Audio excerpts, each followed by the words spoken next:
un galvenais mērķis uzņēmuma eksistencija, ja mēs runājam par biznesu, ja? Nevis sabiedriskām organizācijām un tā tālāk. Galvenais eksistences mērķis ir ģenerēt peļņu. Tagad un vienmēr es piebildīšu šo nosacījumu.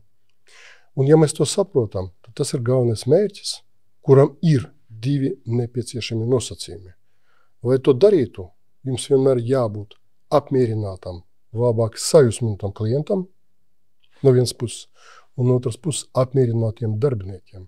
Ja mēs padomājam, tad katra darbinieka motivācija, katra cilvēka motivācija ir 3 pamatlietas. Tā ir autonomija, meistarība un jēga. Tas ir 3 lietas, kāpēc jūs dariet savu darbu. Arī tu un es un jebkurš cits, kurš maini, un visi darbinieki ir gājuši, mainījuši savu darbu, viņi to darīja 3 iemeslu dēļ. Pirmais, viņu meistarība pieaug. Viņam augstākais līmenis, jaunie uzdevumi. Viņu autonomija iespējams pieaug. Viņi paliek neatkarīgāki, vai viņiem ir vairāk resursu, ko viņi vada. Un jēga. Viņi dara kaut ko iedzīgu, kaut ko labu, ar ko var lepoties, ko var stāstīt bērniem un draugiem. Ja? KPI ir ļoti 2, pēc manām domām, svarīgas lietas. Pirmā, kas tūlīt daudziem nepatiks, KPI nebūtu pamats nekādam prēmēšanas sistēmām. Ok, tas nepatiks, es saprotu, jo izveidot KPI, sevišķi sliktus KPI, sevišķi es redzu daudzus uzņēmumus, kā mums šitā te nodaļa izveidot KPI? Davai, labi, par to, ka viņam, teiksim, galdi ir sakārtoti, par to viņam 5%, tur kaut kāda prēmija, par to, ka, un tā tālāk, veidos tādas mākslīgi KPI un sākas punktu vākšanas spēle, kura grauj kultūru.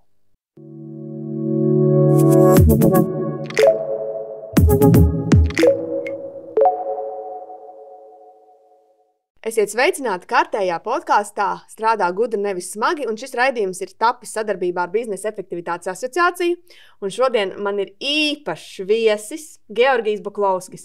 Un ja jūs sevi uzskatāt par līna ekspertu vai līna zinātāju un sakat, kas ir Georgijs Buklovskis, tad jūs nezināt, kas ir līna, jo visi, kas nodarbojas Latvijā ar līnu, pazīst Georgiju. Sveiks, Georgij! Labdien, Elze! Georgijs visvairāk, protams, ir pazīstams ar to, ka ir bijis Brabantī Latvija ražošanas, bet vadītājs, pats vadītājs, un ieviesis līnu, sācis ieviest līnu, kur Brabantī ir kļuvusi par efektīvāko uzņēmumu Latvijā, bet Georgijs ir pazīstams ne tikai ar to, arī ir lektors komercizglītības centrā, uzstājās dažādās konferencēs, kā arī ir vairāku grāmatu autors, ir tulkojis grāmatas latviešu valodā un izglīto mūs ar vērtīgu literatūru. Paldies tev, Georgij, par to. Un, Klau, ir arī dažas tādas lietas tavā biogrāfijā, par kurām es īpaši gribētu parunāt. Goldratt Implementation Group. Tu esi tur biedrs. Kas ir šī par grupu, ar ko tā nodarbojas? Es esmu piedalījies arī citās organizācijās un tā tālāk. Goldratt Implementation Group Europe, tā ir tāda neliela profesionāla komanda, kura nodarbojas ar ierobežojumu teorijas TOC ieviešanu un citu efektivitātes metožu un vairāk runā par metožu attīstību, labākiem piemēriem, problēmām, kuras sastopas mūsu ceļā par šīm lietām. Ja? Patās, to zinu, es pirms pāris nedēļām biju viena no šīm GIG konferencēm Sīcilijā, tur mēs runājām. Tur bija skārti jautājumi par multiprojektu vadību un AI iesaistītājā un tādām lietām, kā arī par plūsmas vadību, flow management, tas saucamā, kas man interesē šī tēma, ja? Tādas specifiskas tēmas. Ja? Un tad šajā asociācijā tu esi, lai apmainītos ar pieredzi un nestu šo pieredzi pasaules, Eiropas uz Latviju un stāstītu. Jā, tieši tā. Tas ir profesionāla apvienība, pārsvarā tur cilvēki no Holandas, Beļģijas, Vācijas, Izraēlas, un dažām citām valstīm. Tā ir neliela grupa.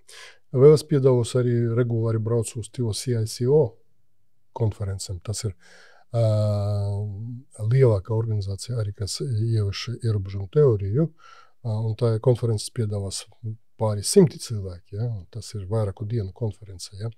Tāda notiek katru gadu, un pagājušajā gadā tas bija Vācijā, tagad šogad viņi būs Lasvegasā, Amerikā, tā apmēram. Un certificēts loģiskās domāšanas meistars, to esi, Georgi, jā? Jā, tas arī ir. Jā. Lieta tāda, mēs varbūt pēc tam runāsim par to domāšanu, loģisko domāšanu, vai mēs gribam domāt loģiski vai negribam, vai gribam vadīties no paradigmām, kas mums ir iestrādātas galvā. Un vienā brīdī man likās, ka tas ir ļoti nepieciešams savā darbā ievest kaut kādu sistematiskumu un saprast, kāpēc mēs ko daram, vai tas ir jādara vai nav jādara. Tāpēc es mācījos Bila Detmera loģiskās domāšanas skolā un tur saņemu šo certifikātu. Viljams Bils Detmers, tas ir viens no cilvēkiem, kas kopā ar Goldratu strādāja pie ierobežuma teorijas, un viņš rakstīja tieši strādāja pie šīs loģiskās domāšanas sadaļas. Viņš izstrādājas veselu instrumentu kopumu, kā risināt problēmas. Problēma risināšanas metodas un tā tālāk. Kādas viņas nebūtu. Klau, un vēl tu vari lepoties ar Nīderlandes karalistes bruņinieka titulu. Bruņinieka titulu nosaukumu es nevaru izrunāt. Kā pie tāda var tikt? Jā, tu skāri visādus titulus un tā tālāk. Tiešām, jā. Tikt pie Oranžnassau bruņinieka titula un ordeņa ir ļoti vienkāršais. Tas ir jebkurš Holandas pilsonis var uzvarot olimpiskās spēles, automatiski to saņems. Jā, citādi, ja sevišķi ārzemniekiem tas nav iespējams, un tur jādara kaut kas cits. Īstenībā es domāju, ka tika novērtēts tas, ko es izdarīju pa tiem 10 gadiem, ko es vadīju Brabantijas uzņēmumu, no 0 līdz, tad teikt, veiksmes stāstam, tas tika ņemts vērā, ja? Un tāpēc tas bija piešķirts. Vai tev ir kāds privilēģijas braucot uz Nīderlandi? Nē, sevišķi nekas nav. Jā, sevišķi nekas nav. Par to nekas nepienākas. Ne brīvbiletes, nekas cits. Jā, un ja mēs runājam, vēl turpinām par grāmatām, tad man nav visas grāmatas, bet transformācija ir tā grāmata, ko ir sarakstījis Georgijs, un es tiešām iesaku, ja kāds nav lasījis šo grāmatu izlasīt. Grāmata ir uzrakstīta vienkāršā, saprotamā valodā ar ļoti, ļoti trāpīgiem zīmējumiem. Tad ir tulkota grāmata TOC, grāmatvedība, un vēl ir grāmata mērķis. Un kā tu nonāci līdz tam, ka tu tulkosi šīs grāmatas? Jā, viss sākas, ja mēs runājam par grāmatu lietu, viss sākas ar mērķi. Labi sen, tas jau bija pirms Brabantijas, viens mans labs draugs un kolēģis Pauls Irbins, atveda man grāmatu mērķis angļu valodā, The Goal, ja? Un teica, Klau, tā ir interesanta grāmata, palasi, varbūt tev noderēs. Un es izlasīju šo grāmatu, un tas man atvera acis uz vairākam lietām, kas notika. Toreiz, tajā brīdī es biju valdes loceklis un vadīju Norvēģu uzņēmumu Latvijā, ražošanas uzņēmumu. Un tas man uzreiz atvera horizontus, ko mēs varam darīt. Ja? Un laiku gaitā pārliecinājos par to spēku, lasīju vairāk Goldrata grāmatu un piedalījos visādas tur konferences un apmācības. Ja? Un nolēmu, ka tas ir arī jāzina Latvijas uzņēmējiem šo lietu. Tad es pieņemu lēmu tulkot to. Un pārtulkojumu izdevām Latvijā, tas vēl Pauls uzsāka šo lietu, bet pēc tam es turpināju, un līdz šim brīdim es vēl jaunas tirāžas. Jā, es gribēju teikt, ir vēl jaunas tirāžas, ne? Un pēc tam atnāca Korbeta Throughput Accounting grāmata. Te ir ar vārdiem vienmēr problēmas ar tulkošanu.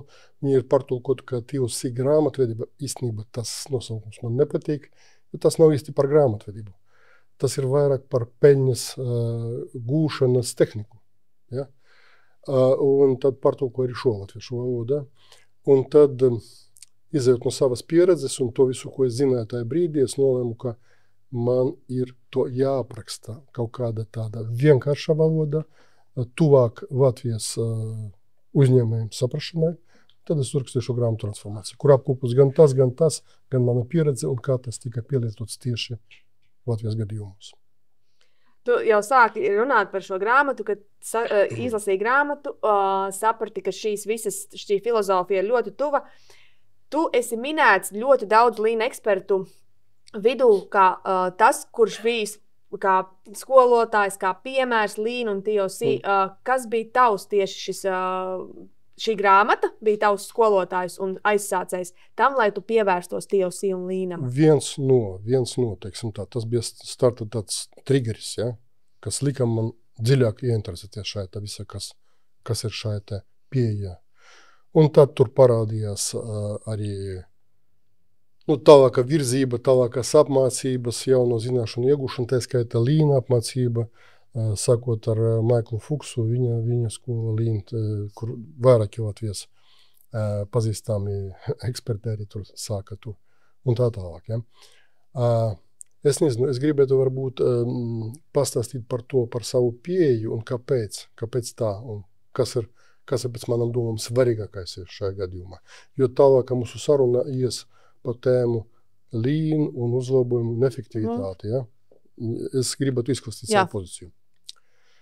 Lieta tāda, ka pēc manam domām, manas pieredzes, Latvijas uzņēmēju vai speciālistu, kas strādā uzņēmumu vadībā, ne sevišķi interesē smuki nosaukumi un metodoloģiju nosaukumi un tā tālāk. Viņus interesē kaut kas cits. Un tas ir ļoti vienkārša lieta. Uzņēmēji domā par to, un galvenais mērķis uzņēmuma eksistencija, ja mēs runājam par biznesu, ja? Nevis sabiedriskām organizācijām un tā tālāk. Galvenais eksistences mērķis ir ģenerēt peļņu. Tagad un vienmēr es piebildīšu šo nosacījumu. Un ja mēs to saprotam, tad tas ir galvenais mērķis, kuram ir divi nepieciešami nosacījumi. Lai to darītu, jums vienmēr jābūt apmierinātam, labāk sajūsminātam klientam, no vienas puses, un no otras puses apmierinātiem darbiniekiem. Un šīs triju grozu sistēma, saprašana, ir visa pamatā. Kas nozīmē, lai panāktu tās peļņas gūšanu un šo divu pārēju grozu apmierināšanu, manis pēc jāpielieto jebkuras vislabākas piemērojamas metodes un instrumentus. Ja? Un šeit ir liela problēma, ka bieži vien mūsu efektivitātes metodoloģijas parādās tā saucama ortodoksalitāte. Ja? Es esmu šīs reliģijas piekritais, kā jūs varat krustu mest otrādi nekā vajadzētu un apmēram tā. Ja? Un kas tur nosauc kaut kādu citu instrumentu vai paņemienu, tas nav mūsējais. Ja? Mēram. Es pret to. Un es par to, ka jāizmanto visas labākas metodas, lai sasniegtu mērķi. Tā saruna par ortodoksalitāti ir gan līna sabiedrība, gan TOC sabiedrība. Ja? Mans arī kolēģis vairāku gadu biedrs Filips Maris Francijā, viņš ļoti daudz par to runā, ka varētu būt slikts līns, slikts TOC un varbūt labs līns un labs TOC. Un tā kombinācija tēvais mēs saucam apvienošana, kad mēs izmantojam to labāko, ko varētu sasniegt. Un pēdējais šajā momentā. Ierobežojuma teorija, vai TOC, nosaukums starp citu arī nav sevišķi marketing spēcīgs. Ja? Vienmēr TOC runa vienmēr par to pašu galveno. Kas sasniegt uzņēmumu mērķi, būt peļņu, un kas priekš tā ir vajadzīgs. Un šeit drusku zemākā līmenī, kad mēs risinām konkrētas problēmas, līna instrumenti ļoti labi nostrādā. Starp citu, ka kādreiz Six Sigma instrumenti, kādos gadījumus, vai kādi citi. Ja? Bet līna tas ir ļoti spēcīga skola, kas palīdz mums atrisināt problēmas ceļā uz mērķa sasniegšanu. Tāpēc piedodu vienmēr darīt pareizas lietas, ko definē TOC, pareiziem metodēm un soļiem, ko definē līns. Tā īsa filozofija. Jā, starp citu, tad, kad es runāju ar cilvēkiem un prasu, ar ko Georgijs asociējas, vienmēr ir stāsts par to, ka tu vienmēr uzdod kāds ir mērķis, un tikai tad mēs darām, vai mēs nedaram. Ja nav zināms mērķis, tad labāk nedarīt. Tieši tā. Klau, šobrīd es gribu, lai tu noklausies viena cilvēka stāstīto par sevi, kā par lean līderi iekšējai uzņēmumā. Un tad es domāju, ka tu atpazīsi runātāju. Atpazīsi runātāju. Man ir patiesas prieks un gods bijis strādāt kopā ar Georgiju aptuveni 10 gadus. Kāds Georgs ir kā lean līderis? Georgs man ir bijis kā dzīves mentors, gan man, gan noteikti arī vairums bijušo un esošo kolēģu. Georgs ir ar lielisku humoru izjūtu, lai arī prasīgs, neatlaidīgs un disciplinēts. Georgā vienmēr ir bijis iekšā tas cilvēcīgums, ko nevar tā vienkārši aprakstīt. Viņš vienmēr ir bijis dāsns ar zināšanām un uz mērķi orientēts līderis. Starp citu, ja runājam par mērķi, neredz sapulcēs, kad sarunas aiziet ne tajā virzienā, Georgs noķer mirkli un saka: stop! Kāds ir mērķis? Ko mēs mēģinam atrisināt? Georgam vienmēr ir patikuši dati un skaitļi, nevis cilvēku baumas un interpretācijas. Dažos teikumos ir grūti aprakstīt Georgu. Patiesi priecīgi varbūt tie, kam ir bijuši izdevība ar Georgiju strādāt kopā plecu pie pleca. Un tagad jautājums jums, Georg. Kā jūs definētu savu galveno vadības filozofiju, un kā tā ir mainījusies šo gadu laikā, balsoties uz gūtajām mācībām un pieredzi? Paldies! Atpazini runātāju? Protams. Paldies, Jāni Freiberg, par labiem vārdiem. Man arī bija gods strādāt ar Jāni Freibergu, kā ar citiem kolēģiem, ko mēs varbūt vēl pieminēsim vai nepieminēsim šajā sarunā.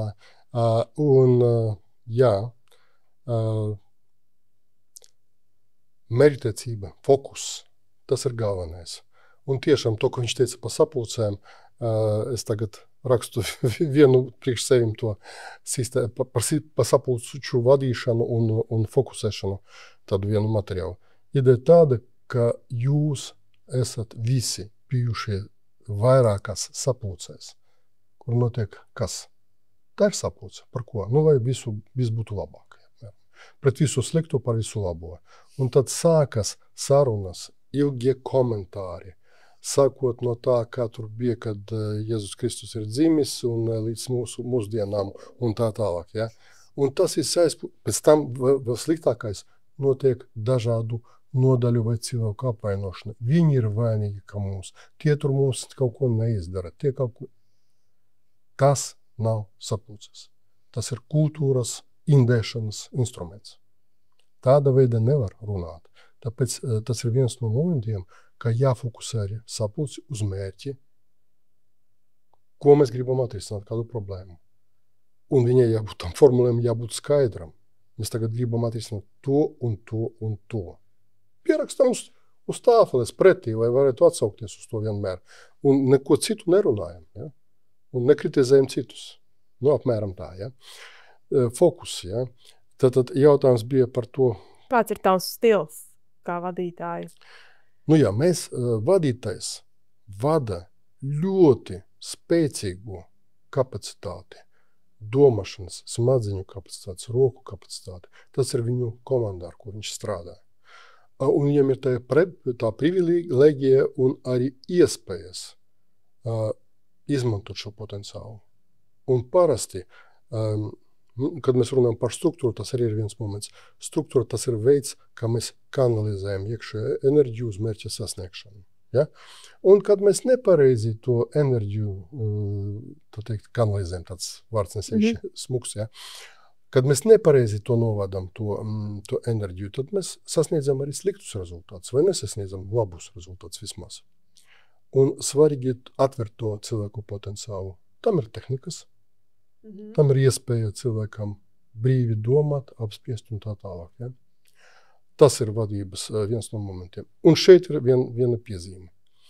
Piezīme ir tāda, ka vadības stilam, tagad pateikšu kaut ko ļoti sliktu, jākombinē demokrātijas un diktatūras iezīmes. Ideja tāda, vadītājiem jāprot ļoti atverti, demokrātiski izvadīt jebkuru diskusiju, brainstormingu par jebkuru tēmu, kad visi ir brīvi izteikties, netiek kritizēti un tā tālāk un tā tālāk. Un tad mēs pieņēmam lēmumu un darbības plānu, un tad ieslēdz diktatūra. Mēs to darīsim, neatkāpsimies, soli pa solim, attiecīgā laikā, attiecīgā rezultātā, mērāmā. Ja? Jo bieži vien vadībai ir otrādi. Ja? Es nolēmu, ka mēs darīsim tā, un nevienas sarunas tad nebūs. Mēs darīsim tā. Tad visi var demokratiski nedarīt. Nedarīt. Es uzskatu, ka šīs nav būtu labākais, varbūt savādāk, un tā tālāk. Tā ir lielākā problēma vadībā. Klau, ja mēs esam nonākuši līdz Brabantijas sadaļai, jo Jānis Freibergs ir no Brabantijas, tu biji pirmais, kas ienesa šo lean filozofiju Brabantijā. Mēs šobrīd Brabantiju zinām kā ļoti sakārtot uzņēmumu. Kāds bija tas sākums? Es biju pirmais, kas ienāca vienā vecā ēkā, uzlauzu atslēgas, un mēs iegājām paskatīties tajā telpiņā, kas mums tika piedāvāta, apmēram tā. Ja? Tātad Brabantijas pirmsākumā, kad viņa vēl neeksistē, nebija parakstīti ne līgumi par to zemes īriju un tā tālāk. Ja? Tad notika ātrā, teiksim, pirmā korpusa, pirmā posma remonts, ofisa būvniecība, un tā viss sākas. Tad tas bija pirms vispār kaut kādas ražošanas. Tajā brīdī man ļoti palīdzēja, un mēs strādājam kopā ar Vladu Komašilu, arī ļoti labs pazīstams lean eksperts. 6 mēnešus mēs pavaidām to ražošanu, teiksim, no pašas nulles līdz tam, kad mēs sākam kaut ko ražot. Un tajā brīdī bija vairāk izaicinājumi. Tajā brīdī es jau biju līnā kaut kur citur, un es nolēmu, ka mēs uzreiz darīsim lietas pareizi. Jau uzreiz, vai ne? Uzreiz, jā. Un tad mūsu uzdevums bija pārnest Holandas rūpnīcas pieredzi. Koncernam ir vairākas rūpnīcas. Mūsu uzdevums bija pārnest Holandas rūpnīcas pieredzi un produktus uz Latviju ražošanu. Mēs sākam to darīt, un tad sapratām, ka mēs šo ceļu neiesim. Jo pie visa tā labākā, man ir ļoti tikai labākie vārti par Brabantijas koncernu, viņu organizāciju, cilvēkiem, kultūru un tā tālāk. Bet tajā brīdī mēs saprotam, ka vēstures gaitā tas bija pārāk birokratizēts. Piemēram, to tev tēma. ERP, ar kuru viņi strādāja, un sistēma, kā viņa bija izveidota, viņa prasīja lielu administratīvu personālu, kuram vajadzēja uzskaitīt, reģistrēt, kontrolēt reģistrāciju, informāciju vai piebarotu ERP datus, kuri bija vajadzīgi priekš kā? Lēmumu pieņemšanas analīzes? Es nezinu. Priekš, ok. Vai izpildītu iekšējās sistēmas prasības. Ja? Palielam, ja? Jā. Ok. Un mēs sapratām, tādā stilā mums nekas nesanāks. Ja? Īstenībā mēs pastrādājam kādu brīdi ar šo sistēmu, kur vajadzēja katram darbiniekam reģistrēt, izstrādāt to detaļu skaitu katru brīdi. Tu saproti. Jā, es zinu, ļoti labi. Zinu to, ja? Un tad Vlada Komašila uzdevums bija pirmajos mēnešos dienas beigās skraidīt pa rūpnīcu un meklēt, atrast kļūdas. Jo, ja, piemēram, strādnieks iztaisīja 1000 detaļas, bet vienu nulīti neielika sistēma, ir 100, nākamo operāciju cits strādnieks nevar nemaz atvērt. Jā. Jo viņam faktiski, bet viņš jau strādā, viņš jau sāk strādāt. Ja? Apmēram tā, kāpēc, kas kļūdies un tā tālāk. Ar to nodarbojas ilgāku laiku, un tad mēs apsēdāmies un teicam, tā neies, strādāsim savādāk. Un tad mēs pieslēdzam lean instrumentus, kur bija tieša plūsmas vadība, izmantojot Kanban, supermarket principus un tā tālāk. Ja? Kas noņēma to visu birokratisko pusi, un īstenībā mēs jau pirmajos gados sasniedzam visefektīvāko koncerna struktūru. Ko nozīmē efektīvākā struktūra? Tas nozīmē administratīvo un palīgu strādnieku un darbinieku skaits uz vienu strādājošo. Mums bija apmēram proporcija tāds 100 strādnieku, drusku pēc pāris gadiem, uz 100 strādniekiem, kur 15 līdz 20 visi administratīvie strādnieki ieskaitot remonta inženierus un tehniķus, ieskaitot apkopējus un tā tālāk. Tāda proporcija bija.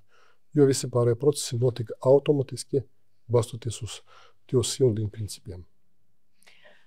Bet tie cilvēki, kas bija sākotnēji, cik ātrā laikā jūs iestrādājot to filozofiju savos procesos?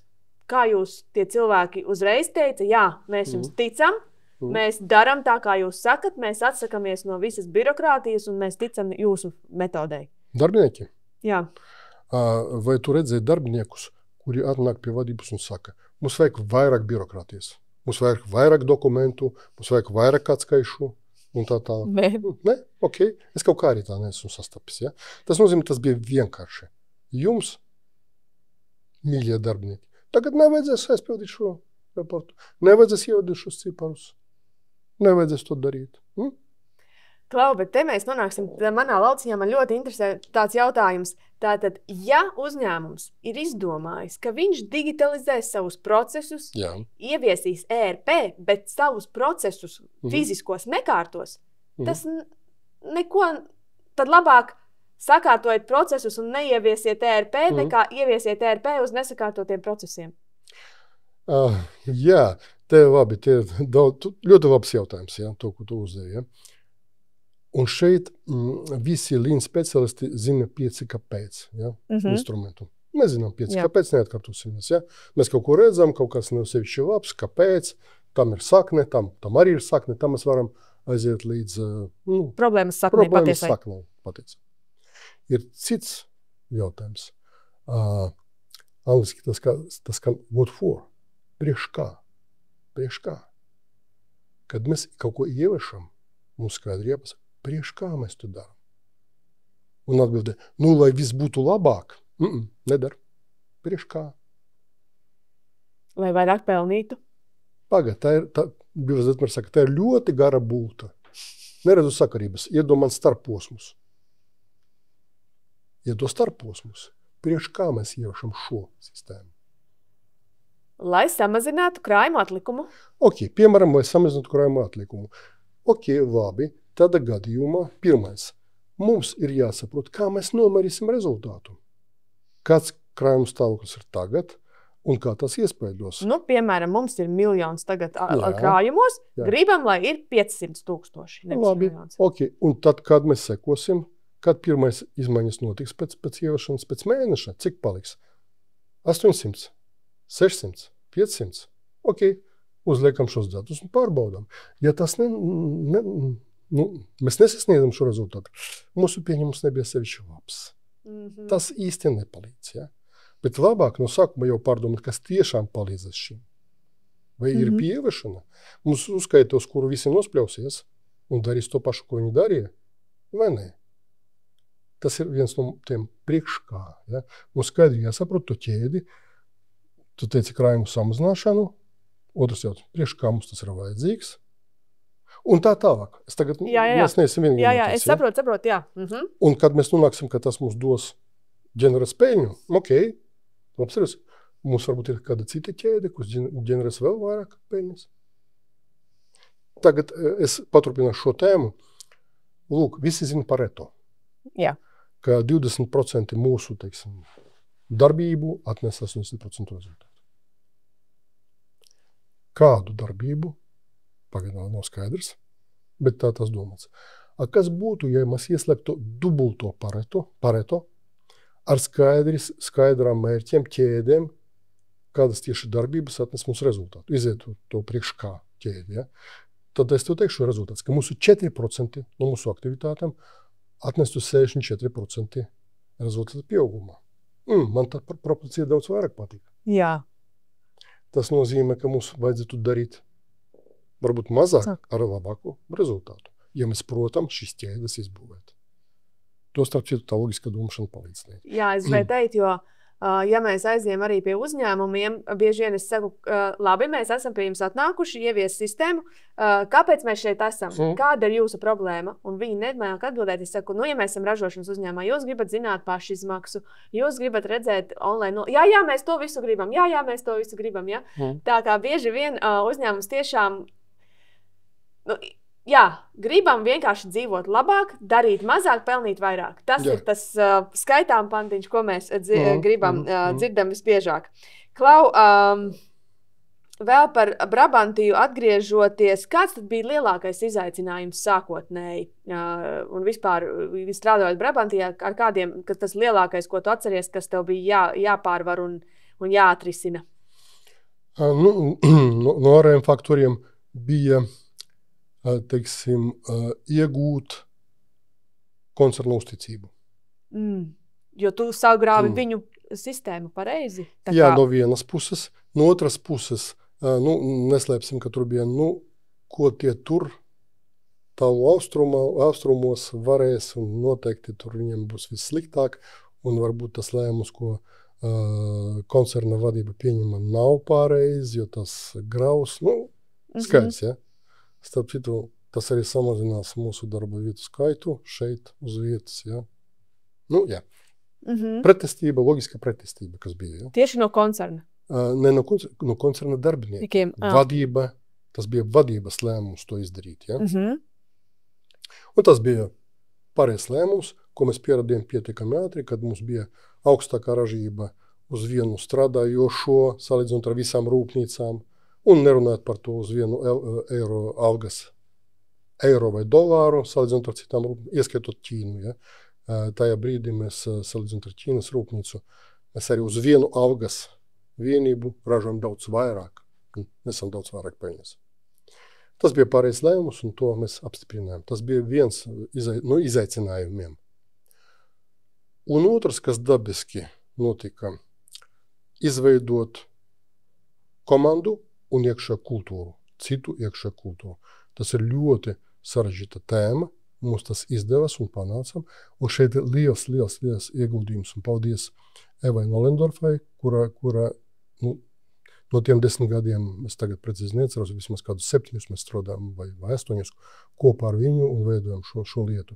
Viņa ienes ļoti lielu ieguldījumu šajā procesā, un mēs izveidojam attiecīgu kultūru šajā. Eva Nolendorfa bija personāla vadītāja, tātad personāla vadītājai bija ļoti liela loma šajā Absolūti.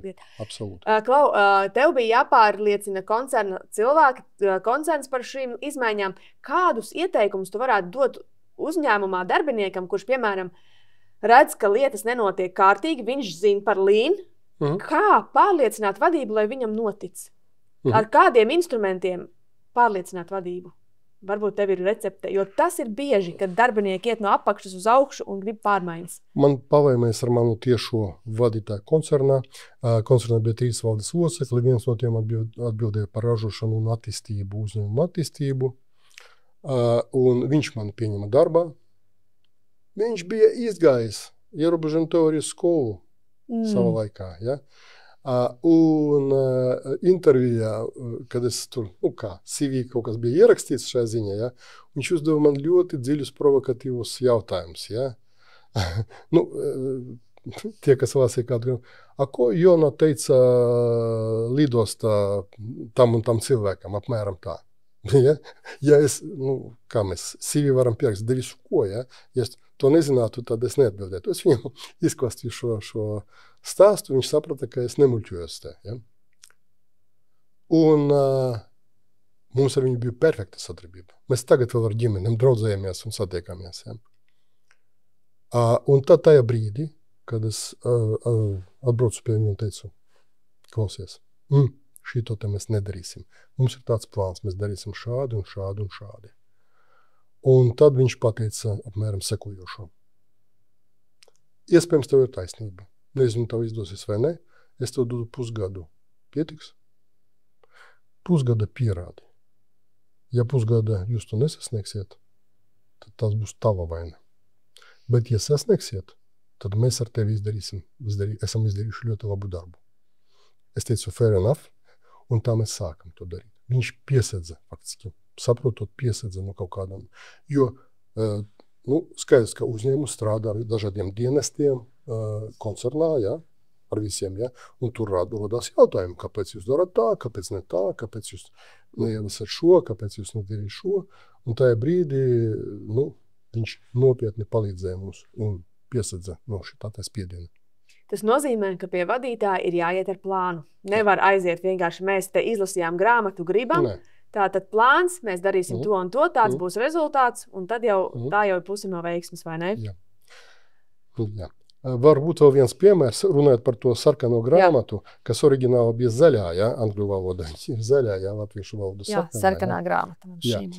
Tad te bija arī ļoti interesants moments. Koncerts strādā ar savu finansiālo modeli, normāli. Mums bija budžets, mums bija, teiksim, aprēķināta pašizmaksa. Tas vārds man ļoti nepatīk, bet nu labi, pašizmaksa. Un pēc šī visa plāna, ja mēs izpildām savus plānus, mums vajadzēja ģenerēt, 5% peļņas, kas normāli ražošanas uzņēmumu. Un tad noslēdzas, tas nebija pirmais gads, tas jau bija, kad sistēma strādāja, otrs gads. Noslēdzas, un mēs ģenerējam nevis 5%, bet 15%. Kā tā var būt? Finansisti bija nesaprašanā, laikam mums kaut kas tur, materiālu cenas taču ir tāds, kāds mums ir, ja? Produkta cena tāda, kāda ir, kā jūs varat ģenerēt peļņu, ja? Kaut kas tur nepareizi pašizmaksas aprēķina un tā tālāk. Viņi samazināja kaut kādas mums realizācijas tur, cenas, transfer cenas un tā tālāk un tā tālāk. Es runāju ar finanšu direktoru un teicu, domāju, ka nākamgad tā vai tā būs virs budžeta. Tas nav iespējams. Mēs ģenerējam atkal lielu peļņu. Tā bija lielāka problēma. Kāpēc? Tāpēc, ka mēs rīkojamies pēc TUC principiem un savādāk strādājam. Un finanšu grāmatvedība nesaprata to, kā jūs Jā. Un tad finanšu direktors atbrauca pie mani un teica, stāsti, ko tu īsti vispār nesaprati, ko tu dari. Taču cipari nevar būt tā. Ja? Un tad viņam uzdevināja tu angļu valoda zaļo grāmatiņu, parunājām ar viņu. Tagad mēs ar vienu vēl sarakstāmies kādreiz un viņš daudz ko arī iemācījies no šitā te varianta. Jā. Kas bija tāds, varbūt ne tā globāli Brabantijā, bet kaut kāds tāds ieviests uzlabojums, ko tu ļoti labi atceries, kurš uzrāva kaut kādu ļoti labu rezultātu? Kaut kas tāds vienkāršs, ko jūs izdarījāt, un pēc tam, tāds rezultāts no tik vienkāršas lietas. Labi. Mēs runājam par to brīnumu tableti, ja? Ko visi grib, ja? Starp citu, es tagad sāku rakstīt jauno grāmatu, un es domāju par viņu nosaukumu, ja? Man ir problēmas. Es arī no sākuma padomāju, brīnumu tableti vai kaut kas tā līdzīgs par to risinājumu. Ideja tāda, ka visa sistēma bija vērsta uz peļņas ģenerēšanu, ja? Labi, ja mēs parunāsim par to, tad lai gūtu peļņu, tā ir loģiskajā koka, kur apakšā tur ir uzlabot apgaismošanu uz iekārtas, palielināt tur ātrumu, tur kaut kur zemāk ir. Ja? Tā visa ķēdē aiziet pie tā, ka mums jāgūst peļņa. Un priekš tā ir vajadzīgi tikai divas lietas. Mums jāpārdot vairāk, un mums jāpārdot produktus vai mūsu pakalpojumus, ar lielāku nosauksim to maržu vai pievienotu vērtību. Ja? Ja? Ok, tas mēs ierobežam, tas ir drusku savādāk reķinās. Divas lietas. Un tad jautājums, kā panākt to, lai pārdotu vairāk, un jautājums, kā panākt otru pusi. Un te mēs varam aiziet. Un viens no momentiem, ko mēs sapratām, ir sekojošs. Mēs pārdevam produktu, mūsu koncerna produktu tika izplatīti tur 90 valstīs, ja, kur ir kaut kāds 20-30 pārstāvniecības, tā skaita šajās valstīs. Viena no problēmām bija, ka viņu jādabū ātrāk un to, kas ir vajadzīgs. Jo attiecīgā tirgu, ja kaut kur, es nezinu, labi, Spānijā tas ir vienkāršāk, bet kaut kur tur, es nezinu, Dienvidu Amerikā kaut kas beidzās, kāds produkts noliktavā, ja, tad viņi jāpiegādā un cik tas aizņem laika, mēs saprotam. Ja. Tas pats arī bija ar Eiropu. Ideja tāda, rēģēt ļoti ātri un piegādāt preci ļoti ātri. Un tieši to, kas ir vajadzīgs un nepieciešams skaitā. Mēs vērsamies uz šo momentu un krasi samazinājām lead time piegādi. Un bija situācija tāda, ka klasiski kāds no pārdevējiem, piemēram, Anglijā vai kur to nebūtu, viņam vajag kaut kādus produktus, piegādes laiks 4 nedēļas. Ja? Okay. Un mēs izdarījām tā, ka ja tu pasūtīji šo produktu, tev ir vajadzīgs līdz 4 tad piekdienu vai sestdienu fūra izbrauks vai uz Angliju, un tu otru dienu saņemsi viņu. Mēram tā, ja? Un pēkšņi tie pārdevēji, viņiem radas iespēja pārdot vairāk, jo viņi var apmierināt klientu. Jo mūsu produkcija, koncerns ražo, ir konkurenti, kuri var attiecīgos lielas ķēdes aizpildīt ar savu produktu. Aizstāt, ja? Tas deva iespēju pārdot vairāk. Priekš tā vajadzētu risināt iekšējās problēmas, kā to izdarīt ražošanas schēmā. Nu, tur jau rodas Jā, tur jau rotās apakšā, jā, daudz. Un tur parādās arī līna instrumenti. Ja? Kā to atrisināt? Un, labi, tu runāji arī par to, ka Eva ļoti daudz palīdzēja šīs kultūras veidošanā un saglabāšanā. Kas bija tavi triki un kaut kādas, kā tu ar darbiniekiem runāji, lai dabūtu viņus uz šī kopējā ceļa? Pirmais, kas ir jādara, to, ko tu teici, ir jārunā ar darbiniekiem. Tas ir ļoti svarīgi, lai vadītājs to darītu. Vai vadītājs atzīmētu jebkuras mazas pozitīvas lietas, ko darbinieks ir izdarījis. Vismaz viņš dotu ziņu, ka viņš redz to. Par kultūru mēs varam runāt ļoti daudz un ļoti nopietni, jo kultūra, uzņēmuma kultūrā risina daudz lietas. Ja? Un tas ir Evas, viņa nesen te bija, viņa kaut kāds, varbūt tu redzēji tas masterklāsi par neveselīgām organizācijām. Neveselīgā organizācija ir tā, kura ir slikta kultūra. Ja? Kultūra ir mērama, ir dažādi pakāpieni. Mēs izveidojam, teiksim, 4.0 kultūru savu uzņēmumu, ja? Kas balstās uz kopēju saprašanu, kopējiem mērķiem un tā tālāk. Labi, nedziļināsim. Un vairākas lietas, ko uzņēmuma vadība pielieto, pat varbūt domājot to labāko, grauj to kultūru vai vismaz viņu bojā. Piemēram, darba apmaksas sistēma, piemēram, prēmēšanas sistēma. Tas ir ļoti nopietnas lietas, kuras grauj iekšējo kultūru. Ja viņas ir nepareizi izveidotas. Jā.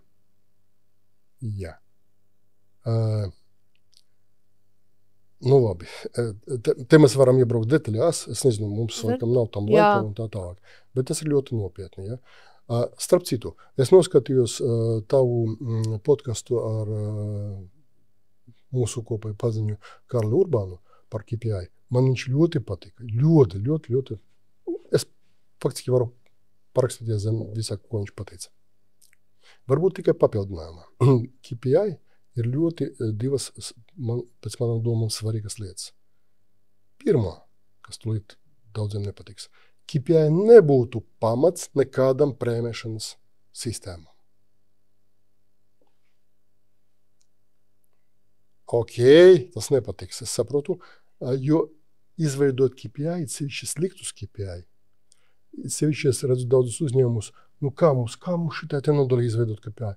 Davai, labi, par to, ka viņam, teiksim, galdi ir sakārtoti, par to viņam 5%, tur kaut kāda prēmija, par to, ka, un tā tālāk, veidos tādas mākslīgi KPI un sākas punktu vākšanas spēle, kura grauj kultūru.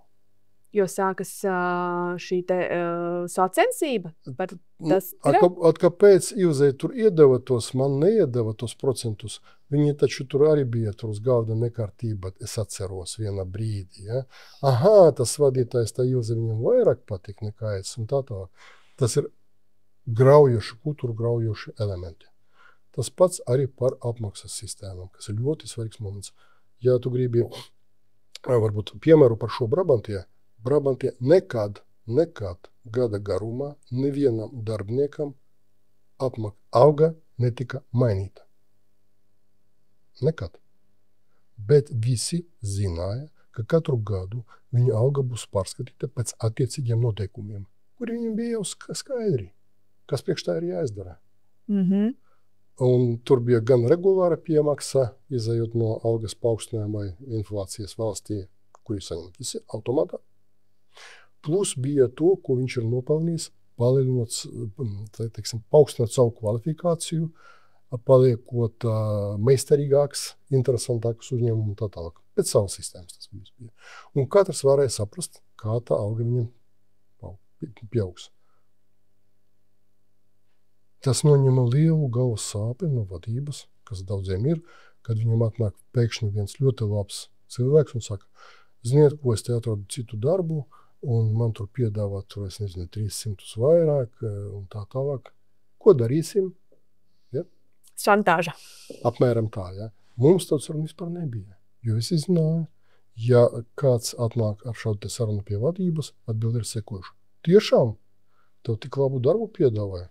Kāds tu esi malacis? Izaugt, apsveicam. Kad tu gribi aiziet, mēs tev sagatavosim dāvanu tavā aiziešanai. Un tas nebija tikai tās, logika bija tāda. Mēs bijām cilvēku audzināšanas rūpnīca. Mums bija tā kaizen kate, ko mēs saucam, cilvēku izaugsmes trepes. Viņa bija skaidra. Cilvēki auga un, protams, atrodoties struktūrā, ko es saucu par sombrero, kad ir ļoti daudz strādnieku ar kaut kādu, varbūt, relatīvi zemāku atalgojumu un ir speciālisti un vadība, visi nevar būt direktori, ja, rezultātā šajā uzņēmumā. Dabiskā ceļā cilvēks audzina savu meistarību, un ja viņš grib attīstīties, tad viņš aiziet uz kādu citu augstāko posteni. Vai te kaut kas ir slikts? Ne. Tāpēc mēs atbalstam to. Ok? Jā. Klau, finalizējot par Brabantiju, tu aizgāji no uzņēmuma, un tev bija jādabū vietā aizstājies, kas tavu ceļu turpinās. Mēs redzam, ka Sandis ļoti labi ar to tiek galā. Sandis pirms tam nebija strādājis tieši kā ražošanas cilvēks, kā ražotnes vadītājs, un tas ir ļoti drosmīgi, jo es nezinu, vai tas ir drosmīgi, bet ja es runāju tagad ar uzņēmumiem, kuri meklē kaut kādus vadītājus vai arī kaut kādus nepārtrauktu uzlabojumu vadītājus, viņi saka, ka viņam ir jābūt obligāti no ražošanas, un ja tas ir, piemēram, metāla apstrādes uzņēmums, tad viņam ir jābūt arī no metāla apstrādes, un citādi viņš te nevarēs strādāt. Tu izvēlējies citu ceļu. Sandis nebija ražošanā, viņš man arī savā iepriekšējā raidījumā stāstīja, ka sākumā viņam likās, ražošana netīrs un kā tur un tā. Un pēc kādiem kritērijiem tu izvēlējies cilvēku? Ne jau pēc tā, vai viņš ir strādājis ražošanā, viņš ražojas pirms tam gludināmos bērnus, ja? Jā, tieši tā. Stāsts bija tāds, ka es pieņemu lēmu, ka es nostrādāšu 10 gadus un pēc tam iešu prom. Mēs to esam pārunājuši jau ar koncerna vadību. Un tad mēs pieņemam lēmu, ka mums tagad pusotra gadu iepriekš jāmeklē aizstājies. Tad parādījās šis process. Gluži nav tā, ka, jā, es Sandi pazīstu vairāk jau labi sen, mēs kopā dibinājām to pašu BA, ja? Bet viņš strādāja bankā tajā brīdī, bet tajā brīdī, kad es viņu aicināju, viņš jau strādāja viena pazīstama uzņēmuma, tā vairs nebija banka, un viņš bija saistīts gan ar finansēm, gan ar ražošanas operatīvām darbībām, ja? Un viņam bija kaut kāda tāda pieredze.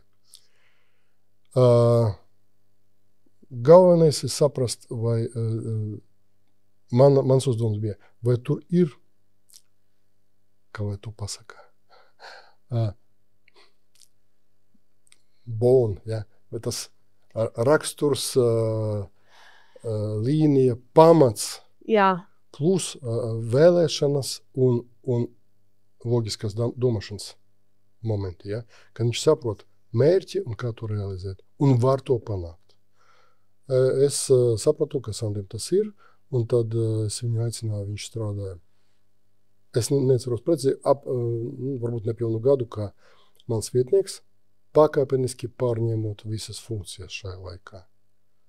Kad viņš veiksmīgi pārņems visu, tad mēs iztaisījām balīti un tā teikt, ar to arī es beidzu strādāt Brabantijā. Un pēc Brabantijas tu kļuvi vienkārši par ārējo konsultantu uzņēmumu šajā te konsultēšanā, vai tu aizgāji uz citu algotu darbu? Nē, tas bija jau laiks, kad es nolēmu, ka nē. Es vēl pastrādāju, apmēram gadu es strādāju kā Brabantijas koncerna konsultants, es strādāju Beļģijā, Holandē, kādu laiciņu. Palīdzot viņam ievest to, ko mēs esam darījuši. Un arī sāku jau agrāk. strādāt ar Latvijas uzņēmumiem, palīdzot viņiem. Kopā tagad mana saraksta ir ap 30 dažādiem projektiem vai uzņēmumiem, kur es strādāju ar dažādiem rezultātiem, teiksim, to var parunāt, kāpēc ir dažādi, bet iegūju ļoti labu pieredzi. Ja. Pārsvarā tie bija ražošanas uzņēmumi, bet ne tikai. Jā, un šajā sakarā mums būs nākamais runātājs, ar kuru tu esi pazīstams tieši kā konsultants. Komerc izglītības centrs organizēja vienu struktūru fondu projektu par uzņēmumu efektivitātes paaugstināšanu un eksportspējas palielināšanu. Un man izdevās piesaistīt Georgiju. Mums saskanēja, jo biju apmācījies pie viņa iepriekš gan Lean, gan TOC. Mēs līdzīgi domājām un vienojāmies, ka Georgijs mums palīdzēs. Darbs bija, nemaldos, vismaz 1,5 gadu vai pat 2. Un projektu ietvaros tad mēs ieguvām vēl pamatīgākas zināšanas, gan es, gan komanda par uzņēmumu efektivitātes paaugstināšanu, par dažādām metodēm. Un esam ļoti gandarīti, ka ar Georgiju mums izdevās ļoti laba sadarbība. Tāpēc varu pateikt vislielāko paldies, jo Georgijs patiesībā ir stingrs skolotājs, bet patiesi. Un viņa dotie padomi, jeb uzvedināšana uz pareizo tēmu un uz lietu izpratni ir ļoti dziļa un pamatota ar teorētiskām un praktiskām zināšanām. Atceros, reiz Georgijs teica, Iļie draugi, es jums varu pastāstīt, kā jācep pankūkas, bet tās cepsiet jūs paši. Un man vēl ir iespiedies jau, tas īstenībā mums ir arī uzņēmumā kā kultūra, kad Georgijs saka, nelietojiet vārdu mēģināšu vai centīšu, bet lietojiet vārdu es izdarīšu. Un man liels prieks, ka man darbinieki arī to viens otram māca. Ja kāds kaut ko pasaka, tad nevajag tā teikt, vajag teikt, ka es izdarīšu. Tas tā ļoti dziļi jau cilvēku apziņā iesēdies, kad EQ nevis cenšās vai mēģina, bet izdara. Un varu tikai Georgijam teikt lielu paldies par ļoti daudz cilvēku apmācību, gan mūsu uzņēmumā, gan citur. Bet labprāt pajautātu Georgijam par to, vai viņš kādreiz ir sajūties, ka var iegūt no saviem audzēkņiem kādas labas zināšanas vai pieredzi, un vai kādreiz tās arī ir izmantojis, un varbūt var izstāstīt Georgijs kādu piemēru. Jā, paldies. Runātāju atpazini? Protams, paldies Mārim Daniekam, EQ uzņēmums. Tiešām labs piemērs, mēs ilgi sadarbojamies. Tur viņam izauga ļoti laba komanda, Ivars, Laura un tā tālāk, kuras efektīvi strādā. Ja. Tas ir labs uzņēmums un labs piemērs, atbildot uz viņa pašu jautājumu, kur ar ļoti mazām investīcijām, ar ļoti mazām laika patēriņiem tiek ievesti Lean instrumenti, uzlabojot procesus, ja? Padarot viņus efektīvākiem. Tur ir ļoti vairākas lietas ir tāds, ka es to nosaucu, piemēram, Lean ievašanas scaling, ja, tad, mērogošana, audzēšana, ja, un tā tālāk. Ja. Ok, viņi atrod vienu paņēmienu, kāds no darbiniekiem, viņam starp citu brīvi atverta to Lean piedāvājumu klāsts, par ko, protams, ir gada rezultāti un kādu atzīmi, kas ir labi. Ja ir atrasts paņēmiens, kā, piemēram, sakārtot šablonus vai mēra instrumentus kaut kādā operācijā, ja? Pēc vizualizācijas, 5S principiem un tā tā. Un tas ir izdarīts un ievests. Un tad ir tāds, kā mēs šo paņēmienu varam citus, jums arī taču ir, mums ir citi šabloni, citi, bet princips tas pats ir, ja? Tur vēl kaut kas un tā tālāk, ja? Atgriezumu tur saimniecība, viņiem ļoti svarīgi un tā tālāk, ja?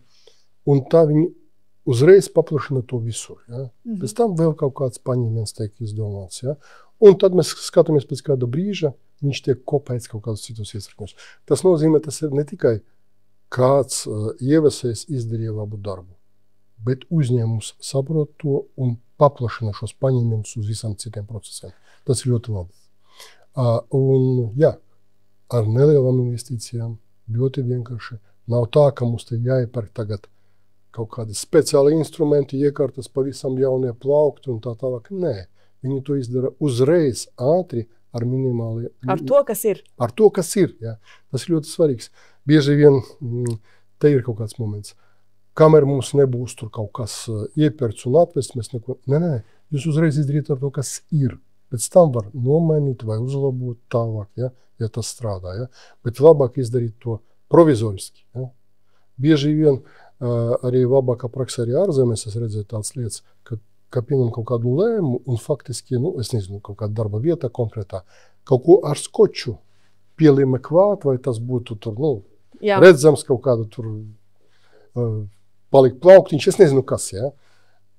Un tas strādā, un tad var pasūtīt industriālo, izgatavot un tā tālāk. Es atceros, ka man Nora Freimana bija ciemos, viņa arī bija vairākas reizes bijusi Japānā, un viņa saka, tur, piemēram, arī Japānā rūpnīcā atsvars vienkārši kolas pudele piebērta ar smiltīm. Viss. Jā, strādā.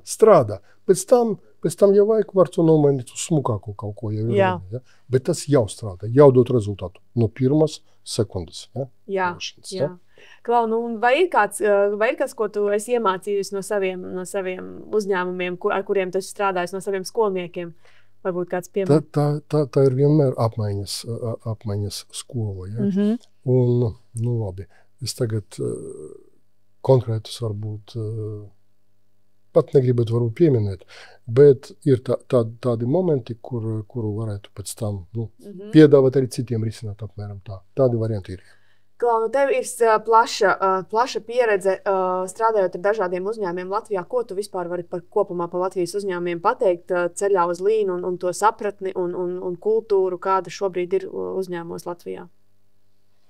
Kas mums pietrūkst varbūt arī?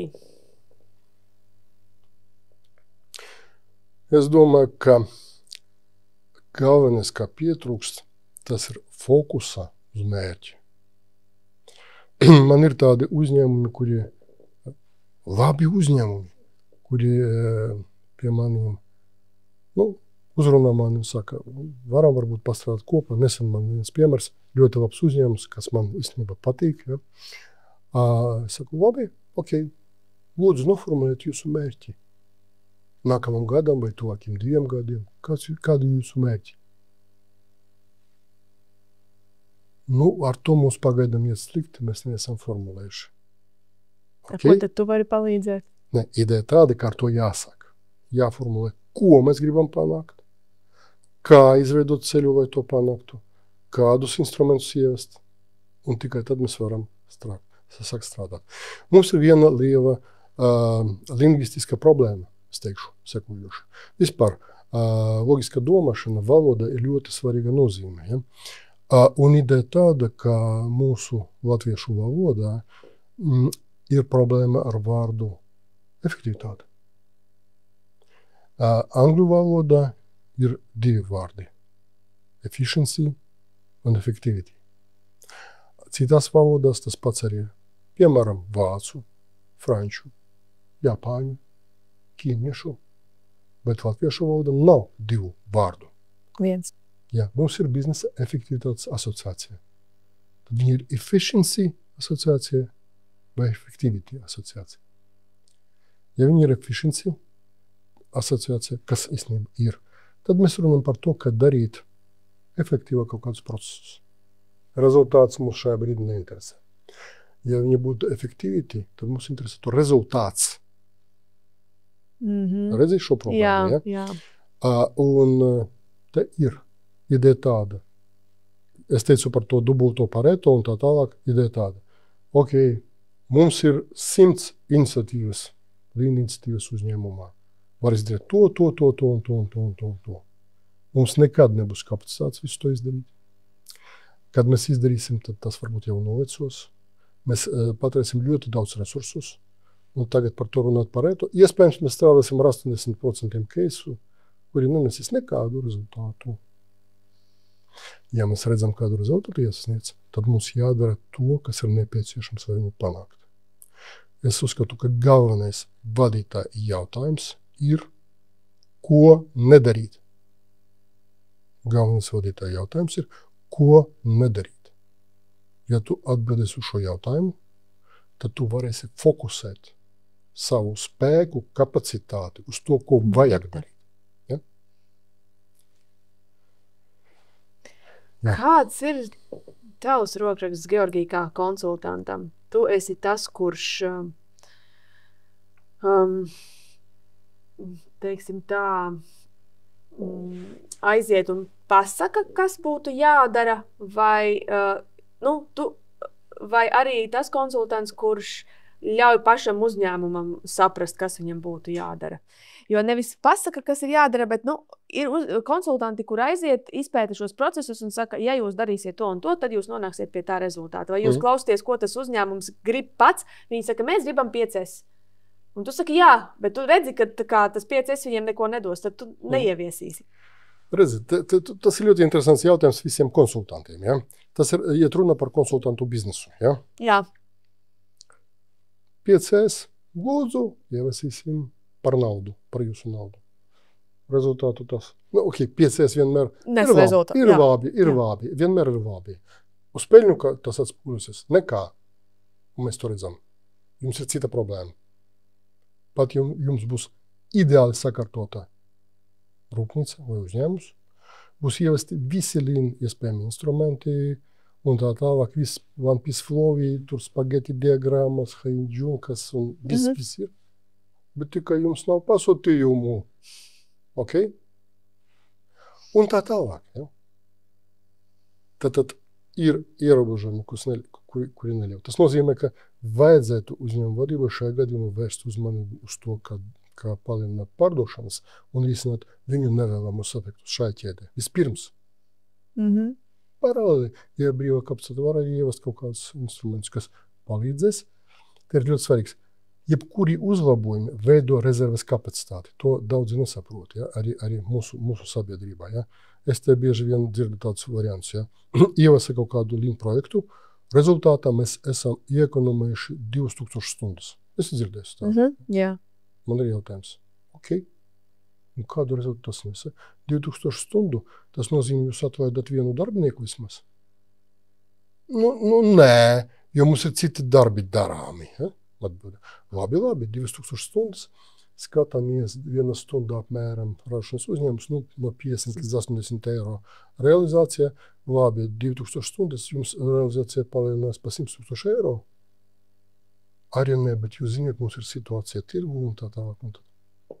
Jūsu uzlabojums ir 0 rezultātā. Bet jūs izveidojat rezerves kapacitāti iespējams. Tad, kad vajadzēs, šo operāciju varas veikt ātrāk un labāk, un tas nesīs rezultātu. Jūs izveidojat rezerves kapacitāti. Vai tas rezerves kapacitātes vajadzība uzņēmumam nav skaidra? Ko ar to darīt, vai ne? Nē, un vispār, ka viņi ir svarīga. Labi, tā ir ļoti nopietna tēma, ja? Bet es varu tikai divas lietas. Ja? Tas attiecas gan uz iekārtām, gan uz cilvēkiem. Daži uzņēmumi cīnās par OEE, Equipment Efficiency. Ja OEE kāda iekārta ir ļoti augsta, tā ir problēma uzņēmumiem. Viņam vairs nav rezerves kapacitātes. Ja? Tas nozīmē jaunie pasūtījumi, tehnoloģijas maiņa, produktu tipa maiņa var nolikt pie tā, ka viņam krītās realizācija. Tas pats arī ir cilvēkiem. Tev bija tas Jā, par ko mēs vēlāk parunāsim par tiem slimības simptomiem. Mēs īstenībā šobrīd arī varam runāt. Ja? Savā grāmatā transformācija tu runā par uzņēmumu šiem te slimības simptomiem. Un, viens no tādiem, ko ļoti daudz uzņēmumu uzskata, mēs nedrīkstam paļauties, lai kāds no strādniekiem būtu bez darba kaut vai uz pusstundu. Ja viņš staigā apkārt, viņš ir jānodarbina uz 100%. Kāpēc tu oponē, ka tas nav pareizi? Ne tikai es oponēju, tas arī vispār, Goldrats oponēja, un tur Roadrunner principi ir divas instrumentos. Lūk, paskatāmies uz uzņēmumu. Uzņēmumā ir noteikts darbinieku skaits. Vai mēs saprotam, ka no tiem darbiniekiem kāds rītdien var saslimt, kādam var būt problēmas mājās, kādam ir atvaļinājums, kāds vispār aiziet, vai ne? Tas nozīmē, darbinieku skaits nav konstants, viņš vienmēr mainās. No otras puses mums ir pasūtījuma apjoms, kas mums jāizpildē. Vai viņš ir vienmēr konstants, es nezinu, 500 000 mēnesi un plus minus 1000? Nē, kādreiz ir ļoti daudz pasūtījumu, kādreiz ir mazāk, vai ne? Kas nozīmē, ja mēs tās divas grafikas uzliekam vienu uz otru, tad faktiski uzņēmuma situācijā, ka viņam vienmēr, jebkura brīdī, ir vai nu pat daudz darbinieku, vai nu pa maz darbinieku. Vai ne? Jā. Tas ir dzīves fakts. Okay? Un, ja viņu būs pa maz hroniski, tad viņš nevarēs izpildīt pasūtījumus. Samaksājot, mēs jau teicam, 1 stundu, viņam jāģenerē no 50 līdz 100 eiro realizācijā, ja, apmēram. Tad, ja viņam nav tas stundas, tad nav to cilvēku, tad viņš zaudē daudz vairāk realizācijā un attiecīgā peļņā. Tad labāk, lai... Jā, tas nozīmē, ka mums ir vajadzīga rezerves kapacitāte, saprotama rezerves, bet jābūt rezerves kapacitāte. Secinājums numur 1 no tā. Mums vienmēr būs strādnieki, kuri nav noslogoti 100%. Ja? Un pēdējais. Protams, šo rezerves kapacitāti cilvēku gadījumu var izmantot. Un tieši tā ir laba rezerve, vai veiktu viņu apmācības, vai veiktu to pašu lean instrumentu ieviešanu un tā tālāk un tā tālāk. Mana grāmata aprakstīti visi varianti, kā to var darīt. Ja? Bet mums jāsaprot, ka tas ir normāli, kā rezerves kapacitāte. Citiem liekas, ka tas ir liekas izdevums, ka ir rezerve. Jā, un ja mēs liekam cilvēkiem turpināt ražot, ko mēs darām? Mēs palielinām nepabeigtas ražošanas apjomu, izterējam, pārstrādājam labus materiālus, nesevišķi labas sagatavas, jo mēs balstamies uz forekastu, gan jau kādreiz nopirks un tā tālāk. Un te ir arī vesela čūpa ar šīm negatīvām lietām, kas ir ne tikai cilvēkos, bet biznesā. Vienmēr ir efektīvāk ražot produktus pēc iespējas lielākās partijās. Un, protams, iestatīšanās un tāpēc pēc iespējas lielākās partijās. Kāpēc tas nav labi? Tāpēc, ja mēs skatāmies uz mūsu, kā es jau teicu, uz momentu, mēs gribam ģenerēt lielāko peļņu. Priekš tā mums ir jāapmērina mūsu klienti, jāpārdot lielāko apjomu ar lielāko maržu. Tā ne? Jā. Ko klients grib? Viņš grib saņemt savu pasūtījumu pēc iespējas ātrāk. Laikā, skaitā, arī mazāko pasūtījumu. Ja? Nē, mēs neiesim pārstādīt. Ja? Jo mums ir lielāka kaut kāda partija. Nē, mēs varam jūs sadalīt un pārstādīt. Īstenībā pārstādīšanas laiki, tas jau ierobežojuma teorija pamats. Ja tas ir mūsu ierobežojums, ja tā iekārta mums strādā 3 maiņas 24/7, tad, protams, jāekonomē uz iestatījumu laiku, jādara visu. Bet ja tā iekārta pastrādā, es nezinu, to 4 vai 5 vai 1 maiņu, ja, un tā laika jāpārstāda ja? Jā. Tātad mēs patērējam varbūt lieko laiku strādnieka, bet, kā mēs saprotam, tur ir rezerves kapacitāte. Tā nebūtu liela problēma. Aiz katras kļūdas stāv konkrēts par to atbildīgs darbinieks. Ok, ļoti interesanta tēma. Brabantijā manā laikā tad mums bija ļoti augsta kvalitāte produktiem, jo produktiem, kas tika izlaisti, bija garantijas 10 gadu gludinām dēļiem, 5 gadi vēl žāvētājiem, kas nozīmē visā pasaulē, un tā tālāk. Ja? Ļoti augstas kvalitātes un neviena kvalitātes kontroliera. Tātad kvalitātes kontroli bija iestrādāta sistēma, un tas bija katra darbinieka atbildība veikt to instrumentus. Mēs tagad neesam runāt par to, kā tas bija organizēts. Un tas viss notika plūstoši, kas nodrošināja augsto kvalitāti. Un gadījumā, kad parādījās kaut kādi brāķi, un tas gadījās, protams, tad uzdevums bija sekojuši. Saprast tā brāķa sakni. Piemēram, kādreiz tur bija kaut kāds nepareiza metināšana vai kaut kāda kļūdaina metināšana, kaut kāda tur gludināma dēļa pamatē. Kas nozīmē, tas ir sistēmas jautājums. Kaut kas ar iekārtu, ar uzstatiem, principiem un tā tālāk. Kas nozīmē, to jāparāda visiem, kas ir iesaistīts šajā procesā, jāizlabo to un visiem jāpaskaidro un jāpanāk, lai viņi zinātu, uz ko uzmanīgāk jāskatās, uz kādiem parametriem uzmanīgi jāskatās. Jo to pašu brāķi var atkārtot arī cits darbinieks, vai ne?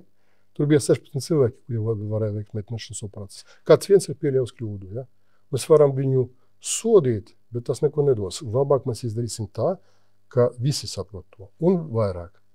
Ja tas cilvēks, kas pieļauj kļūdu, ir mans draugs, ar kuru mums vakarā jāspēlē basīti, ja?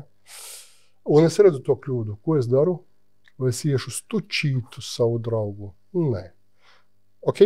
Ja? Tāpēc bija kultūra tāda, kad cilvēki skatās un viss, kas neatbilst, tur bija instrumenti, velk ārā. Un mēs mācāmies no tā, kā to uzlabot un nepieļaut turpmāk. Un neskatāmies, kas īsti tur bija stāvē blakus. Un nestirdamies par to. Un nesodam. Jā. Kādas ir visbiežākās tomēr pieļautās kļūdas, ko tu esi redzējis praksē, ko pieļauj uzņēmumi ieviešot līnu?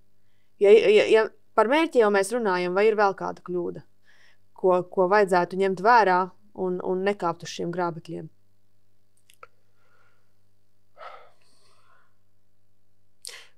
Sarežģīts jautājums. Es teiktu tā, kad es, un ne tikai es, mani kolēģi, mēs sākam strādāt ar kādu uzņēmumu un palīdzēt viņam ievest kaut kādus uzlabojumus. Tu prasīji iepriekš, kā tas notiek. Ļoti svarīgi ir vadītāja un vadības personu attieksme, psiholoģiskais profils un tā tālāk. Savā konsultācijas darbībā es sastapies ar to, ka kāds no vadītājiem aicina atnāc pie mums, veiksim kaut kādus uzlabojumus, un tu saproti, ka apakšā ir sekojuši. Atnāc un pastāsti tiem visiem maniem padotiem, ka viņi te muļķības taisa visu, ja? Un ka man ir taisnība. Okay? Un tas nav tās variants, ar ko es gribu strādāt. Skaidrs, ja? Bet ir daudz vadītāji, kuri grib panākt rezultātu. Viņi tiešām mēģināja to un to un to. Viņam iet labi pēc būtības, bet varētu būt daudz labāk. Viņi ir gatavi izstrādāt šo risinājumu. Tu uzdevi jautājumu, vai uzspiežam, vai kā. Nē, viņiem jāizstrādā. Mēs varam palīdzēt novest, nokaučot šo rezultātu. Jā, kaut ko arī pateikt par piemēriem, kur tas bija darīts. Un viņi pieņem šo lēmumu. Jā. Šeit ir vēl viena psiholoģiska problēma. Vieglāk strādāt konsultantam ar uzņēmumu vadību, kur ir jauna. Gados jauna? Nē. Kas ir uzņēmumā jauna, nesen ienākusi, ja? Jo jūs varat iedomāties, un tādi piemēri ir, uzņēmuma vadība, kur kādreiz arī uzņēmuma dibinātājs no kaut kādiem tur, es nezinu, tur paša sākuma, ja? Un tagad jūs atnāciet un sakiet, ka visu to, ko es esmu darījis, es tur 10 vai 15 gadus esmu kļūdījies, vai? Nē. Jūs nesaprotat mūsu specifiku un tā tālāk. Es vienmēr saku, uzņēmēji vispār, tie ir varoņi, kuri uzņēma šo risku un dara to labu, pozitīvu valstī sabiedrībā lietu, ja? Kā veic savu uzņēmumu. Kā viņi to nedarītu, tas vienmēr ir varoņu darbs. Ok, bet to var izdarīt vēl efektīvāk. Kas nozīmē rezultīvāk. Ja? Ierēt vēl lielāku peļņu, panākt vēl labākus rezultātus. Iedot apmierinātību gan īpašniekiem, gan klientiem, gan darbiniekiem rezultātā. Jo tie grozi ir miedarbība, tu saproti, ja? Nebūs peļņas, nebūs apmierinātu darbinieku. Nebūs apmierinātu klientu, nebūs peļņas. Jā. Nebūs apmierinātu darbinieku, nebūs apmierinātu klientu. Ja? Tas ir saistīts. Ja? Tāpēc to rezultātu panākt var labāk. Atzīstot tavu pieredzi un to, ko esi izdarījis, tev jāsaprot, ka var arī savādāk paskatīties uz lietām. Tās ir par tām paradigmām. Klau, un noslēdzot šo sadaļu nākotnē, ko tu redzi nākotnē, kā nākotnē attīstīsies Lean un TOC? Varbūt ņemam tieši Latviju, ja? Ja mēs runātu pirms 10 gadiem, mēs runātu pavisam savādāk, tur, nezinu, 90% vispār neko nezinātu par to. Šobrīd jau arī nav tā, kurš katrs izprot pēc būtības, ko tas nozīmē. Kā tu redzi nākotni šim? Efektivitātes un Lean filozofija attīstībai, uz kuru pusi tas aizies? Drīkst nemelot. Nemelo. Nē. Nu, nekādu spīdošu, ka tagad visi sāks ievest visu to labāko. Es neredzu tādu perspektīvu. Labākie uzņēmumi, labākie vadītāji šajā gadījumā to darīs un panāks rezultātus. Te nesen, pirms jau pusotra laikam gada, es biju viena tāda Adīzes izbraukuma sesijā, kur mēs apspriedām par to, kāpēc Latvijā nav vienradžu. Ok, ir viens, jā. Bet Igaunijā viņi ir 8 vai 9. Jā. Tā bija ļoti interesanta tēma. Jā. Kāpēc tas un pie kā jūs nonācāt? Labi, tas ir sarežģīti, jā. Bet ideja tāda, ka tas ļoti atkarīgs no cilvēkiem, kuri grib un var, un arī prot. Mūsu uzdevums konsultantu izdarīt tā, lai viņi prastu. Bet viņi jāgrib un jāvar. Labi, man ir vēl viens stāsts par tevi. Pēc manām domām, Georgijs ir efektivitātes guru piedzimis līderis, cilvēks, kurš atvēra vairākiem Latvijas uzņēmējiem, vadītājiem un speciālistiem acis. Kas īsti ir efektivitāte biznesā, iepazīstināja milzīgi daudz cilvēkus ar ierobežojumu teoriju, kas mainīja vairāku cilvēku dzīvi uz labāku pusi. Jautājums Georgijam, par ko būs grāmata, kuru viņš patreiz raksta? Tas ir Ruslans sacīja. Ja mēs runājām, mēs jau iepriekš runājām par grāmatām, un tu arī vairākas reizes arī teici, ka tu raksti jauno grāmatu. Par ko tā būs? Paldies Ruslanam par jautājumu. Es gribu pateikt lielu paldies Ruslanam. Tas ir tiešām cilvēks, kas ir, pēc manam domām, viens no top efektivitātes ekspertiem Latvijā.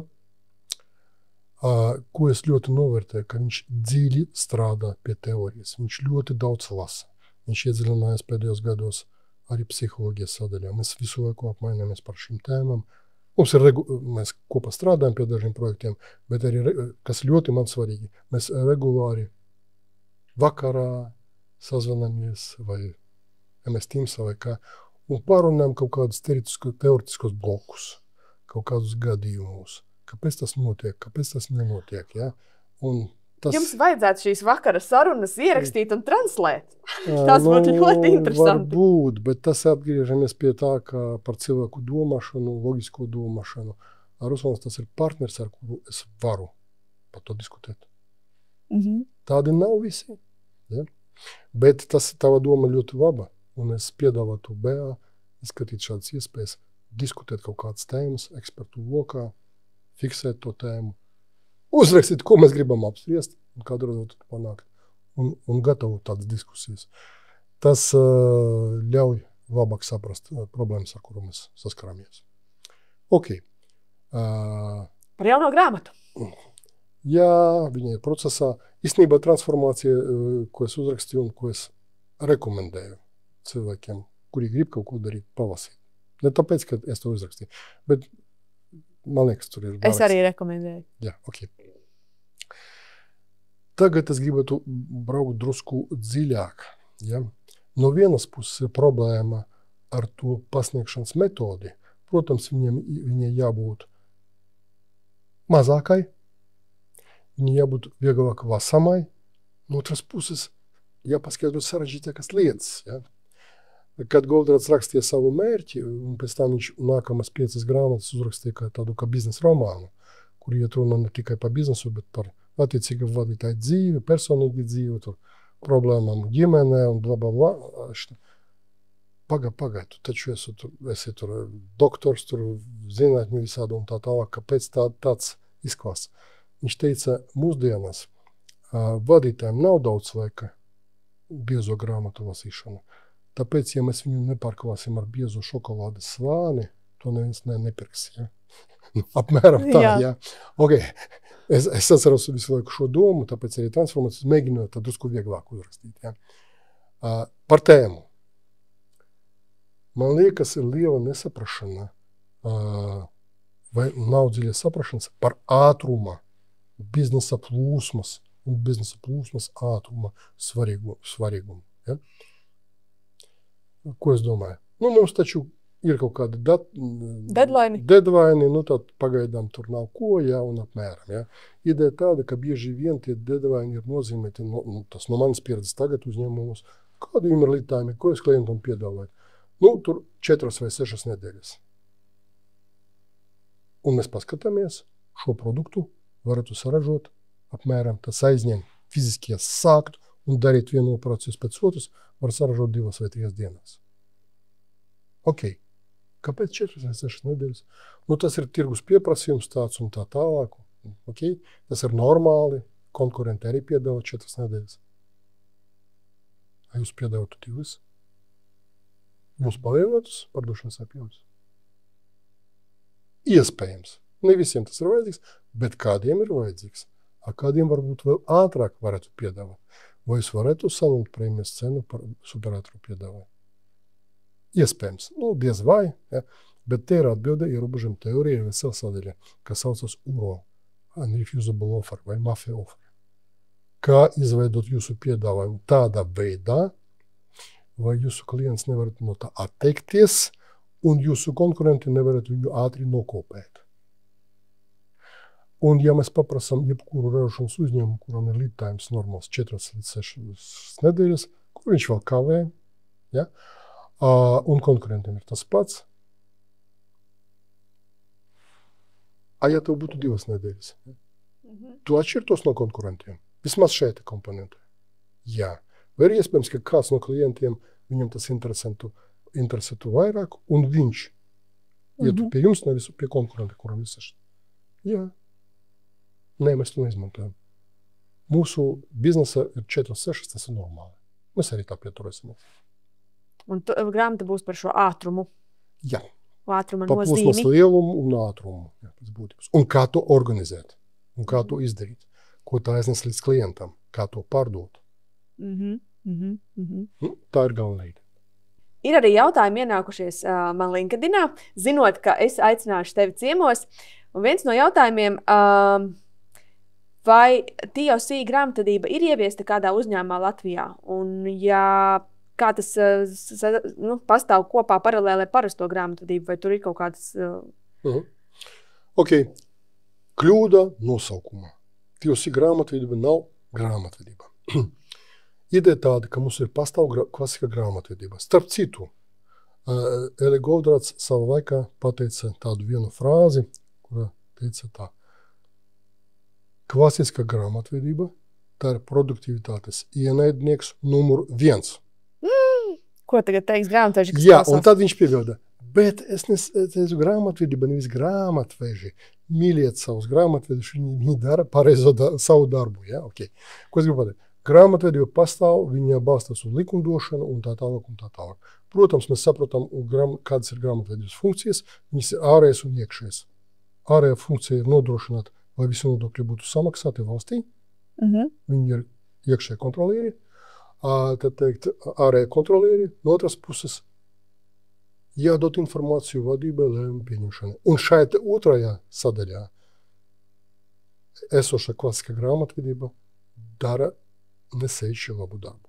Tāpēc TOC grāmatvedība, kā mēs nosaucam, srūpūtā kaunīgvisnība, tā ir metode, kā pieņemt vadības lēmumus, izējot no finanšu rezultātiem. Tā ir peļņas gūšanas metodoloģija, kura ir dažos momentos pretrunā ar klasisko grāmatvedību. Tāpēc visi dati tiek saukti grāmatvedībā, viņus var izmantot TOC grāmatvedībā, bet tas ir tikai finanšu datu apkopojums, kurš ģenerē lēmumu pieņemšanas stratēģiju vadībai. Vadībai jābalstās ne uz to, vai būtu pareizi grāmatvediski. Grāmatveži pēc tam to visu noformēs. Bet saņemot no viņiem primāros datus, jāpieņem lēmumus, balstoties uz to, ko mēs saucam par srūpūtā kauntību. Tas dod ļoti, ļoti lielus finansiālus iegūmus. Negribu iedziļināties, bet tā tas ir. Kā panākt, lai katrs darbinieks domā par nemitīgu uzlabošanu ikdienā, nevis darbu? Katram darbiniekam jādomā par savu darbu. Un par to, kā viņu var uzlabot, protams. Atkal cita tēma, bet ideja tāda, ka Ja jūsu uzņēmuma ir nodibināta augstākā kultūra, piemēram, to, ko mēs saucam 4.0 un tā, tad automatiski darbinieki domā par to, kā uzlabot ne tikai savu darbu, bet visu procesu kopumā. Tas ir viena no dzīves elementiem. Mēs neskaram to jautājumu par prēmēšanu, apmaksām un tā tālāk, bet es gribētu Dena Pinka to motivācijas formulējumu, ko daudz nesaprotu. Kāpēc es teicu, ka nevajag piesaistīt prēmēšanu KPI, piemēram, un tā tālāk. Ja mēs padomājam, tad katra darbinieka motivācija, katra cilvēka motivācija ir 3 pamatlietas. Tā ir autonomija, meistarība un jēga. Tas ir 3 lietas, kāpēc jūs dariet savu darbu. Arī tu un es un jebkurš cits, kurš maini, un visi darbinieki ir gājuši, mainījuši savu darbu, viņi to darīja 3 iemeslu dēļ. Pirmais, viņu meistarība pieaug. Viņam augstākais līmenis, jaunie uzdevumi. Viņu autonomija iespējams pieaug. Viņi paliek neatkarīgāki, vai viņiem ir vairāk resursu, ko viņi vada. Un jēga. Viņi dara kaut ko iedzīgo, kaut ko labu, ar ko var lepoties, ko var stāstīt bērniem un draugiem, ja? Ko darīt. Tie ir 3 spēcīgākie motivatori. Nevis nauda un tā tālāk. Kas attiecas uz higienisko motivāciju, Herzberga higienisko motivāciju. Bet mēs saprotam, ka pie jauna meistarības un autonomijas līmeņa ir piesaistīta attiecīga sanitāra motivācija. Ja tu biji kaut kāds, tur es nezinu, meistars, tagad aizgāja par ražošanas vadītāju kaut kāda uzņēmuma, tas automatiski nozīmē varbūt citu atalgojumu, varbūt tur dienas auto, es nezinu, ja? Jā. Tas seko, ja? Bet galvenais motivators ir šīs 3 lietas, jā. Tieši 3 lietas, ja? Un ja mēs skatāmies uz to cilvēku uzvedību, tad uz to, jāskatās uz to, kā mēs varam pastāvīgi palielināt viņu meistarību, autonomiju un parādīt viņu jēgu tam, ko mēs darām. Superīgs nobeigums klausies mūsu sarunai. Kur var tevi satikt un sastapt? Tu vadīji kādas apmācības. Es zinu, ka tu būsi arī 29. maijā konferencē Forhorn par organizāciju kā sistēmu. Un ar Georgiem būs ļoti interesanta tēma, kā labs process kļūst par problēmu. Ļoti kontroversāli, ja? Un